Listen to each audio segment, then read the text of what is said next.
Good morning students. आज हम 10+2 में एक्सरसाइज 1.4 के डाउट्स जो है आप ये क्लियर करेंगे।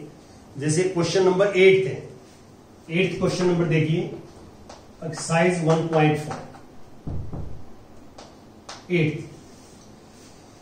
Late star be the binary operation on N. Binary operation हमारे पास स्टार है एन सेट के ऊपर, तो this means n cross n to n is a function. ये फंक्शन है जो आप देख रहे हैं। और a star b binary operation कैसे कंपोज करती है एलिमेंट्स को, a star b equal to HCF of a and b। कल मैंने एलसीएम वाला भी किया था, आपको 7th क्वेश्चन किया था, और आज ये HCF है, highest common factor of A and B. तो सबसे पहले तो ये पूछता हमारे से कि स्टार इज कॉम्यूटेटिव। थोड़ा सा आपने सोचना है। जैसे मान लो सपोज करता हूं, मैं एग्जांपल लेता हूं यहाँ पे कि मेरे पास जो है 9 है और 27 है। तो 9 और 27 में हाईएस्ट कॉमन फैक्टर जो है वो 9 है। हाईएस्ट कॉमन फैक्टर 9 है। यदि मैं 27 पहले लिख देता हूं, 9 बाद में लिख देता हूं, तो क्या हाईएस्ट कॉमन फैक्टर में चेंज आएगा? There is a no change. आगे पीछे नंबर लिखने से कोई फर्क नहीं पड़ता। तो इसमें आप ध्यान से देखें कि पहला पार्ट ये पूछा गया है कि इज स्टार इज कॉम्यूटेटिव। आप कहेंगे यस इट इज कॉम्यूटेटिव। ये कॉम्यूटेटिव है। कैसे? हम कोई भी दो एलिमेंट एन के लेके चलेंगे, A B belong to A. तो ए स्टार बी हम कंपोज करते हैं, तो इसका मीनिंग क्या है? HCF of A and B. और इसको मैं ऐसे लिख सकता हूं कि HCF of B and A. यदि आप ए और बी को आगे पीछे लिखते हैं तो उसमें कोई चेंज नहीं आएगा। HCF जो पहले है उतना ही रहेगा। और यदि आप बी पहले आ गए तो इसको लिख सकते हैं बी स्टार ए। तो इसलिए यहां पे star is commutative, star commutative. अब मैं बात करता हूं एसोसिएटिव। अब मान लो मैंने इसके साथ 3 नंबर और ले लिया 3। अब ये 3 नंबर्स हैं, अब 3, 9 और 27। तो इन तीनों का हाईएस्ट कॉमन फैक्टर क्या है? इन तीनों का हाईएस्ट कॉमन फैक्टर 3 है। यदि मैं 27 को बाद में लिख दूं, 3 को पहले लिख दूं, तो क्या हाईएस्ट कॉमन फैक्टर में चेंज आएगा? ये आपने सोचना है। जैसे मान लो मैं ऐसे 3 को पहले लिख देता हूं, 9 को बाद में, 27 ही, तो नंबर्स तो सेम है, लेकिन ऑर्डरिंग चेंज कर दे। क्या ऑर्डर चेंज करने से हाईएस्ट कॉमन फैक्टर में चेंज आएगा? तो आप यहां पे देखेंगे कि देयर इज नो चेंज। यदि हम नंबर की ऑर्डरिंग चेंज करते हैं तो यहां जो है HCF में कोई चेंज नहीं आएगा। तो यहां पे एसोसिएटिव होगा। तो इसके लिए 3 एलिमेंट लेते हैं हम सेट के। आपको पता है कि n के 3 एलिमेंट्स लेंगे, और हम पहले ये निकालते हैं कि A star B star C ये कहां से आ रहा है? ये आपको जो कॉम्यूटेटिविटी और एसोसिएटिविटी की जो डेफिनेशन बताई आपको, वहां से मैं ले रहा हूं। ये एसोसिएटिव लॉ जो बताया आपको, उसकी लेफ्ट हैंड साइड ली है मैंने। और यहां पे मैं इसको ऐसे लिख सकता हूं, A स्टार, पहले ब्रैकेट वाला कंपोज करेंगे B का C के साथ। तो कंपोज करने का फॉर्मूला ये है कि HCF of B and C। और फिर अब 2 नंबरों का HCF है, फिर हम A के साथ लेंगे, तो इसको लिख देंगे HCF ऑफ, इसको मान लो सपोज करता हूं D आ जाता है, HCF of A and D। तो आपने क्या मान लिया? Where HCF of B and C is D। ये बात। अब इसको मैं ऐसे लिख सकता हूं, देखिए कि HCF of A, B and C। वापिस D को आपने जो है वापिस लिख दिया HCF of B and C। अब इसको हम ऐसे लिखें कि HCF of A and B, A and B और स्टार सी, और इसको फिर हम लिख दिया HCF of A and B को A star B star C। तो इसमें कोई फर्क नहीं पड़ता कि 3 नंबर्स का A B C का जो HCF है पहले A और B का HCF लेके बाद में C के साथ ले लें, या पहले B और C का लेके बाद में A के साथ ले लें, तो HCF सेम आएगा। HCF में कोई चेंज नहीं आएगा। आप नंबर में वेरीफाई करके देख सकते हैं और लिखेंगे ऐसे ही एल्जेब्रिक नंबर्स के अंदर जैसे देख रहे हैं आप। और अब आप इसके सेकंड पार्ट में क्या लिखता है कि does there exist identity element for this binary operation on N. तो इसको आपने सोचना कैसे है, देखिए आपने ऐसे सोचना है जैसे मान लो n मेरे पास ही सेट है, ये n सेट है नेचुरल नंबर का 1 2 3 4 5 6। अब आइडेंटिटी एलिमेंट में क्या होता है कि हम इसमें से कोई भी एलिमेंट लेते हैं। सपोज करता हूं मैंने एलिमेंट ले लिया 5 को मैं किस एलिमेंट के साथ कंपोज करूं कि हमारे पास 5 आ जाए, 5 भी आ जाए। तो ये यहां जो एलिमेंट आएगा वो आइडेंटिटी एलिमेंट होता है, वो सबके लिए होना चाहिए, वो पर्टिकुलर नहीं होता। आइडेंटिटी एलिमेंट यूनिक होता है सेट में। ये मैंने आपको डेफिनेशन बताया है कि यहां जैसे मैं 5 के साथ कंपोज करूं, 4 के साथ कंपोज करूं कि 4 आना चाहिए, 3 के साथ कंपोज करूं 3 आना चाहिए, तो यहां सेम एलिमेंट आना चाहिए। तो क्या हम ऐसा एक नंबर फाइंड आउट कर सकते हैं यहां पे यूनिक नंबर कि हम किसी भी नंबर के साथ कंपोज करें और वो इक्वल टू इटसेल्फ नंबर ही आ जाए। तो आप यहां देख सकते हैं कि there is no such elements, ऐसा कोई भी एलिमेंट नहीं है। तो इसलिए फिर आप यहां ऐसे लिखेंगे इसके अंदर कि there are no element E belong to n, there is no element E belong to n such that A star E star A equal to A आ जाए for every A belong to n। ऐसा कोई element नहीं। ये ऊपर लिख दिया मैंने कि there is no element E belong to n, n में ऐसा कोई एलिमेंट नहीं है जो इस कंडीशन को वेरीफाई करे। तो इसका मीनिंग ये हुआ कि identity element does not exist. This implies identity element does not exist, exist नहीं करता, ये सोचना। अब मैं नेक्स्ट बात करता हूं 9th के सेकंड पार्ट में। देखो 9th क्वेश्चन के सेकंड पार्ट में देखो आप क्या है। 9th में ये है कि let star be a binary operation on the set Q. Star जो है क्यू सेट के ऊपर बाइनरी ऑपरेशन है। This means star is a function from Q cross Q to Q. क्योंकि बाइनरी ऑपरेशन फंक्शन होता है, ये आपको मैंने आपको डेफिनेशन बताया है कि star is binary operation on Q of rational number as this. इसका सेकंड पार्ट लिया मैंने कि कैसे कंपोज करता है a star b equal to A square plus B square, ये है। और हमें क्या करना है, हमें चेक करना है कि find which of the binary operations are commutative और विच आर एसोसिएटिव। कौन सी कॉम्यूटेटिव और कौन सी एसोसिएटिव है। कॉम्यूटेटिव का तो डायरेक्ट पता लग रहा है आपको कि ए स्क्वायर प्लस बी स्क्वायर को लिख सकते हैं B square plus A square, क्योंकि एडिशन कॉम्यूटेटिव होता है, आपको पता है। तो इस कॉम्यूटेटिव के लिए तो हमारा सिंपल है बिल्कुल। कॉम्यूटेटिव तो लिखनी इजी भी होती है, थोड़ा सोचना है यहाँ पे कि हम 2 नंबर क्यू के लेके चलेंगे, बिलोंग टू क्यू के हैं। तो ए स्टार बी लेके चले पहले, इसको लिख दिया A square plus B square और this equal to A square plus B square का आप क्या लिख सकते हैं, B square plus A square, और इसको हम ऐसे लिख सकते हैं B star A, B star A. तो इसका मीनिंग क्या है, स्टार इज कॉम्यूटेटिव, लिख देंगे यार star is commutative on Q. फिर एसोसिएटिव,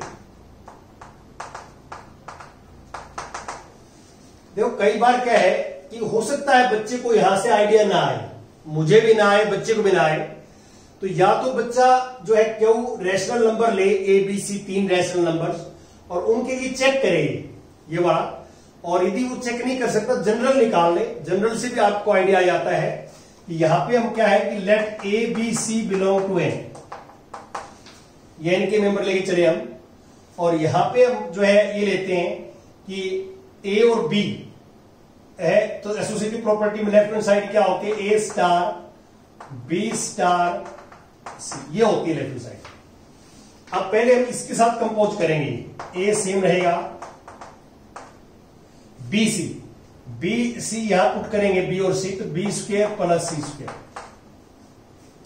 अब इसको कंपोज करोगे आप तो फर्स्ट एलिमेंट ए का स्क्वायर हो जाएगा और सेकंड एलिमेंट इसका स्क्वायर होगा B square plus c square का होल स्क्वायर।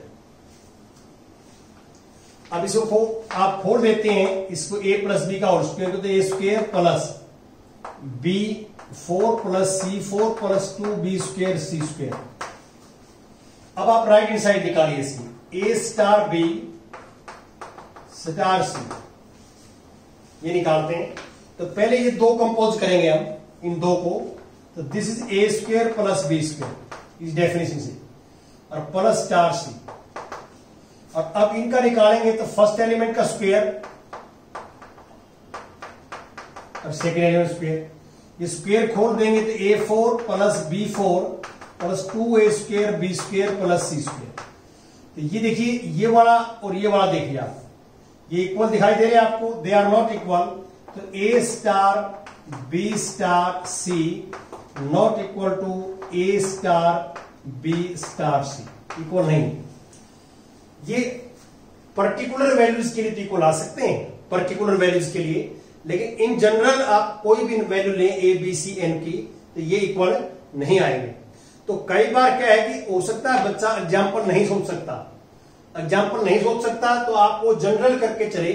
यदि ये इक्वल आ जाए तो हम कहेंगे दिस इज एसोसिएटिव, और इक्वल ना आए तो हम कहेंगे दिस इज नॉट एसोसिएटिव। हम अकॉर्डिंग टू डेफिनेशन भी जो है कर सकते हैं, जैसे मैं करके दिखा रहा हूं आपको। और आप एग्जाम्पल ऐसे ले सकते हैं, यहाँ पे इसके अंदर करना चाहे तो, यदि आप स्टार्टिंग में हमें पता नहीं कि ये चेक करना हमने कि एसोसिएटिव है या नहीं, तो चेक करना है तो हम ए को 1 ले लें, बी को 2 ले लें, सी को 3 ले लें, और फिर हम ये निकालें लेफ्ट और राइट कि इक्वल आती है या नहीं आती। तो फिर इस तरह हम एग्जाम्पल लेके कर सकते हैं चेक, 2 3 एग्जाम्पल 4 एग्जाम्पल लोगे तो आपको आइडिया आ जाएगा कि ये एसोसिएटिव है या नहीं है। एसोसिएटिव है तो आपने ए बी सी में लिखना है, और एसोसिएटिव नहीं है तो उसके लिए आप एग्जाम्पल भी दे सकते हैं। अब इसके बाद आता है इसी का 9th में 10th वाला जो क्वेश्चन पढ़ता हूं पहले, क्योंकि 10th क्वेश्चन 9th से ही रिलेटेड है, कि find which of the operation given have identity element. कहता है कि ये जो ऑपरेशन दी हुई है आपको, कि क्या इसका आइडेंटिटी एलिमेंट एग्जिस्ट करता है। आइडेंटिटी एलिमेंट क्या होता है कि हम ए को हम किससे कंपोज करें कि ए ही आ जाए, तो यहां पॉसिबल नहीं है। क्यों नहीं है? आइडेंटिटी एलिमेंट या क्यों नहीं है मैं बता देता हूं आपको। जैसे मान लो सपोज करते हैं कि यहां मैं लेता हूं ई, ए स्टार ई ले लेता हूं आइडेंटिटी एलिमेंट, तो ये आ जाए ए स्क्वायर प्लस ई स्क्वायर। अब हमें चाहिए ए चाहिए, क्योंकि ए स्टार ई आइडेंटिटी एलिमेंट के साथ कंपोज करते हैं हम, तो सेम एलिमेंट आना चाहिए, लेकिन फार्मूला तो ये है। तो इसमें आप ई की वैल्यू आप वैसे तो नेचुरल नंबर लेंगे, नेचुरल नंबर से बाहर नहीं होनी चाहिए, क्यों से बाहर नहीं होनी चाहिए, लेकिन ये ए के इक्वल नहीं आएगा, ये ए स्क्वायर है, तो ये कभी भी ए के इक्वल नहीं आएगा। आप ए की वैल्यू कोई भी लें, this not equal to A, तो फिर हम क्या कहेंगे यहां पे कि ये identity element does not exist. यहां लिखेंगे कि identity element does not exist नहीं करता, ये लिखेंगे। तो ऐसे ही मैं अब 9th का एक पार्ट और लेता हूं, 5th पार्ट, 9th का 5th क्वेश्चन 9 पार्ट 5। क्या है 9th 5th पार्ट में कि क्यू टू क्यू सिस्टम वही है सारा, कि स्टार बाइनरी ऑपरेशन है, Q cross Q to Q, और स्टार कैसी बाइनरी ऑपरेशन है, a star b equal to A B by 4, ये है। और हमें ये चेक करना है कि ये जो है हमारे पास कॉम्यूटेटिव है या नहीं है, पहले 2 चीज चेक करनी है, और फिर इसका आइडेंटिटी एलिमेंट भी चेक करना है। तो मैं 9 10 दोनों इकट्ठे कर रहा हूं। पहले तो मैं जो है इसकी कॉम्यूटेटिविटी की बात करता हूं। कॉम्यूटेटिव का तो बच्चे नहीं ऐसा पता लग जाना चाहिए।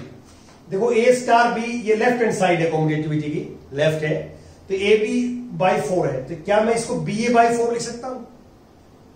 ए बी को क्या बी ए लिख सकता हूं? लिख सकता हूं, मल्टीप्लाई में इक्वल होता है। तो आप इसमें कर सकते हैं ऐसे कि let A B belong to Q, तो देयरफॉर ए स्टार बी निकाला हमने। ए स्टार बी क्या हुआ? ए बी बाई 4, और इसको लिख दिया बी ए बाई 4, और ये बी स्टार है। तो ए और बी के लिए क्या होगा? A star b equal to b star है, तो देयरफॉर स्टार इज कॉम्यूटेटिव। नीचे लिख दो कि star is commutative on Q. अब हम बात करते हैं यहां पे एसोसिएटिव की।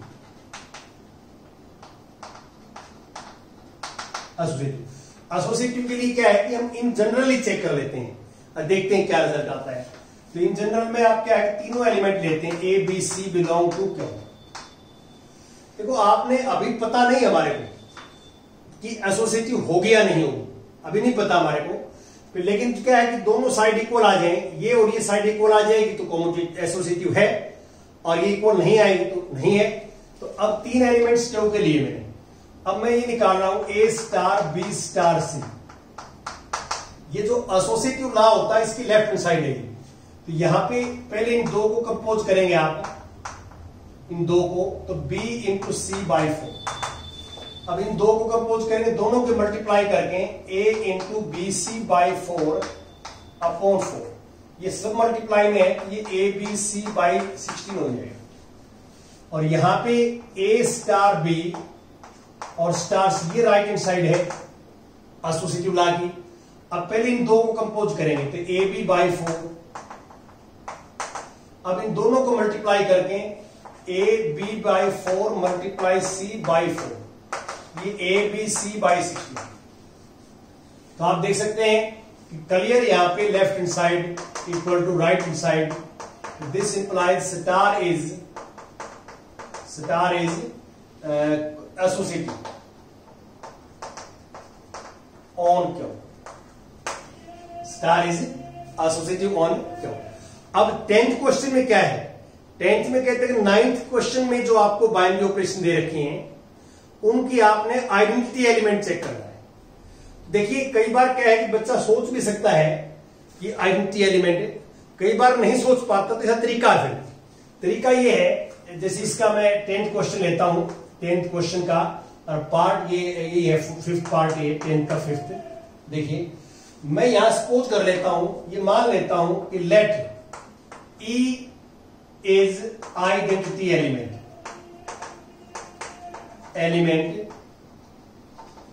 with respect to star।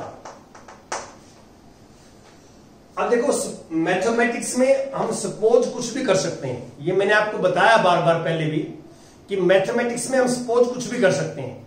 अब सपोज तो कर लिया कि आइडेंटिटी एलिमेंट है, अब ये सही सपोज किया है या गलत सपोज किया है वो कैसे पता लगेगा? एक तो ये इस लॉ को सेटिस्फाई करे जो आपको लॉ दे रखा है इसको, और एक ई जो मेंबर है, ई मेंबर वो क्यू का होना चाहिए जिसके ऊपर बाइनरी ऑपरेशन डिफाइंड है। तो ये दो बातें प्रूव करनी है। अब लॉ को तो हम लेके ही चलेंगे कि आइडेंटिटी एलिमेंट है, तो देयरफॉर ए स्टार ई या E star A equal to A आना चाहिए for every A belong to Q. हमने ई को आइडेंटिटी एलिमेंट मान लिया, तो आइडेंटिटी एलिमेंट की डेफिनेशन क्या होती है कि हम सेट का कोई भी एलिमेंट लेते हैं और आइडेंटिटी एलिमेंट के साथ कंपोज करते हैं तो सेम एलिमेंट आना चाहिए, ये डेफिनेशन है। अब इन दोनों कंपोज कैसे करेंगे? ये फॉर्मूला दिया हुआ है, ए और ई कंपोज ऐसे करेंगे कि दोनों नंबरों की मल्टीप्लाई करके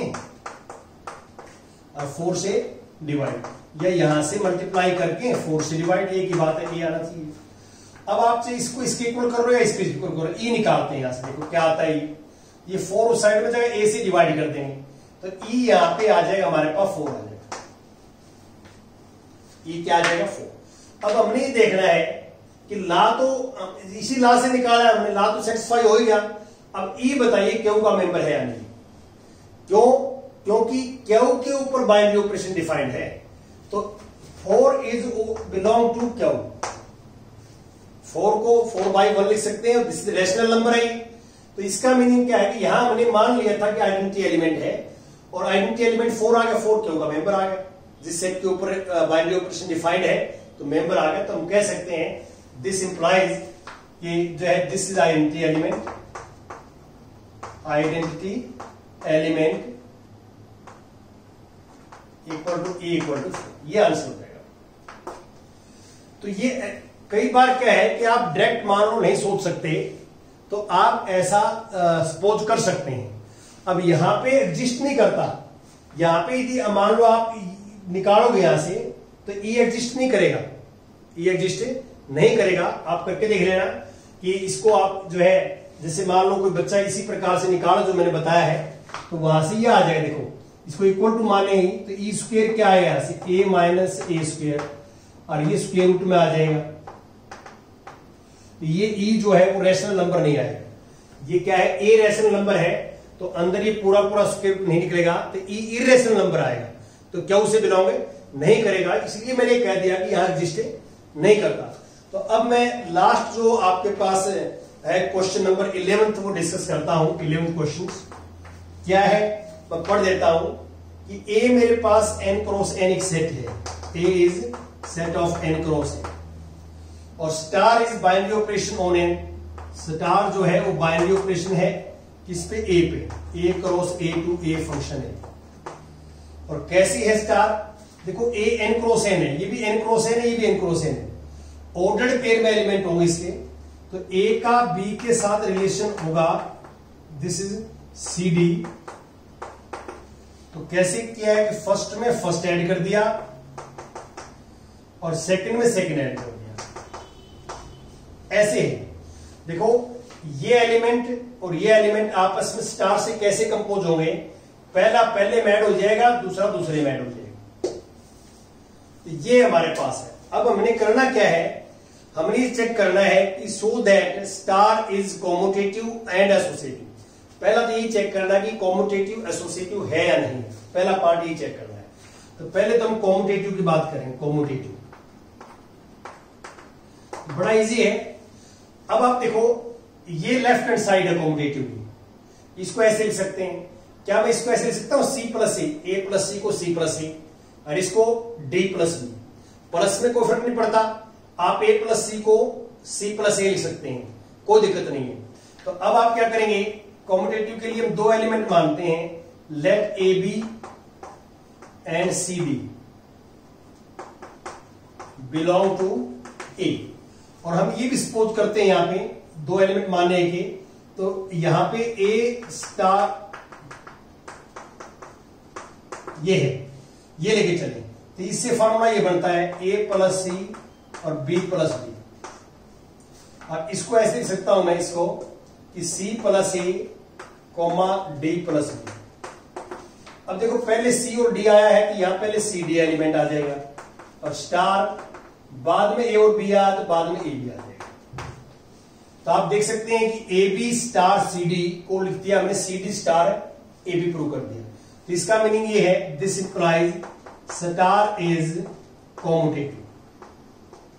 कॉम्यूटेटिव, स्टार कॉम्यूटेटिव है, यह हमने लिख दिया। अब मैं बात करता हूं एसोसिएटिव की। एसोसिएटिव के लिए तीन एलिमेंट चाहिए हमारे को, कि let A B comma C D comma E F belong to. ये ए जो है वो n क्रॉस n है, ये ध्यान रखना, ये a B c d e f सारे नेचुरल नंबर हैं। और अब हम ये लेके चलेंगे कि a star b bracket c D star, और ये आ जाएगा हमारे पास ई एफ। तो पहले ब्रैकेट वाला कंपोज जो होता है आपको पता है, तो पहले ए बी स्टार, इसमें फर्स्ट में फर्स्ट ऐड होगा सी प्लस ई, और सेकंड में सेकंड ऐड होगा डी प्लस ए। अब इसमें कंपोज करोगे आप तो बड़े आराम से कंपोज कर सकते हैं, इक्वल टू, देखिए अब इसमें करोगे तो फर्स्ट में ऐड होगा तो ए प्लस सी प्लस ई, और सेकंड में ऐड होगा तो बी प्लस डी प्लस ए, ये आ जाएगा। अब मैं ये लेके चलता हूं कि A B star C D star E F, ये राइट हैंड साइड है। ये किसकी राइट हैंड साइड है? एसोसिएटिव लॉ की। तो यहां पे पहले ये कंपोज होगा, पहले ब्रैकेट वाला, इसमें ए प्लस सी हो जाएगा ये, और बी प्लस डी हो जाएगा, और स्टार ई एफ। अब इसको जोड़ोगे आप, ऐड करोगे, ये ए प्लस सी प्लस ई हो जाएगा, और ये B plus D plus F हो जाएगा। तो आप देख सकते हैं ये लेफ्ट हैंड साइड आई है और ये राइट हैंड साइड आई है। ये दोनों इक्वल है। देखो आप, दोनों क्या है? इक्वल है। दोनों इक्वल है तो आप कह देना कि left hand side equal to right hand side, ये इक्वल है। ये लेफ्ट है और ये राइट है, ये दोनों इक्वल है। इक्वल लिख देना है कि this equal to this equal to this, ये लिख देना। और ये कौन सा लॉ है? ये एसोसिएटिव लॉ है। तो आप लिख देंगे star is associative on Q. अब इसमें थोड़ा सा और मैं आपको बताऊं, इसका थर्ड पार्ट, कि इसमें ये लिखा हुआ है कि आइडेंटिटी एलिमेंट कैसे निकालें। आइडेंटिटी एलिमेंट, ये भी मैं 1 मिनट का जो है काम है। इसमें आगे जो पार्ट लिखा है वो ये कहता है इसके अंदर कि find the identity element of the star on A if any. तो इसमें ऑपरेशन यही है। इसमें क्या है कि आइडेंटिटी एलिमेंट एग्जिस्ट करता है नहीं करता। तो हम ये मान लेते हैं यहां पे कि लेट जो है E F is identity element with respect to star. मैंने थोड़ा सा अभी भी बताया आपको कि हम आइडेंटिटी एलिमेंट सपोज कर लिया है। तो सपोज कर लिया तो डेफिनेशन क्या कहती है कि ए और बी में कोई एलिमेंट लेता हूं, ए का ए बी, इसको हम ई एफ से कंपोज करें या ई एफ को ए बी से कंपोज करें डेफिनेशन के हिसाब से, तो ये ए बी आना चाहिए for every a B belong to A. ये मैंने आइडेंटिटी एलिमेंट सपोज कर लिया कि इसका आइडेंटिटी एलिमेंट ई एफ है। तो सपोज तो हम कर सकते हैं।